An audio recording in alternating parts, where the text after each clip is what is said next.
Hi, everybody, and welcome back to Mile High Huddle SI. I am your host, Kim Becker, and joining me tonight is Chad Jensen.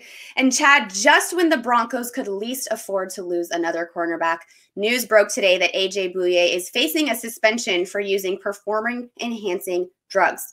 Now, with only 4 games left in the regular season, where does this leave the Denver Broncos?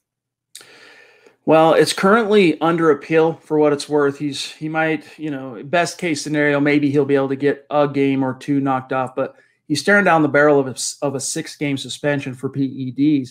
And until the appeal gets resolved, he can play. But once the appeal does get resolved, that's when whatever discipline gets meted out will have to be served.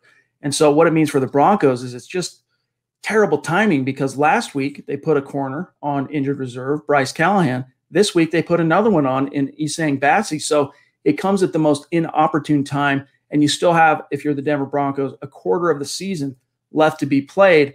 They'll probably get at least one more game out of Bouye, although it's possible the NFL could decide on the appeal between now and Week 14's trip to take on Carolina. But it just simply means for the Broncos, unfortunately, it's another case of next man up.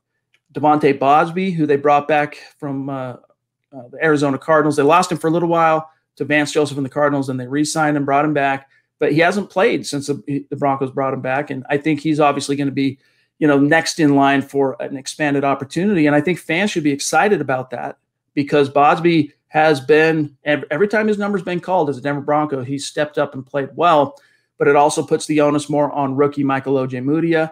And we'll see Duke Dawson, who didn't play well this last week when he was called upon to play. But it's just really bad timing for the Broncos. And it's just another, it's part and parcel of just how nightmarish 2020 has been for this team with regard to player injuries, suspensions. I mean, Melvin Gordon as well, for his DUI, is eventually going to have to serve what is likely to be a 2-game suspension. So it's just kind of the story of the year for the Denver Broncos. Yeah, the hits just keep on coming. Unfortunately, 2020 is not over yet, is it? We're getting there. Hopefully soon, a couple weeks. All right, Chad, thanks so much for your insight tonight. Thanks, Kim.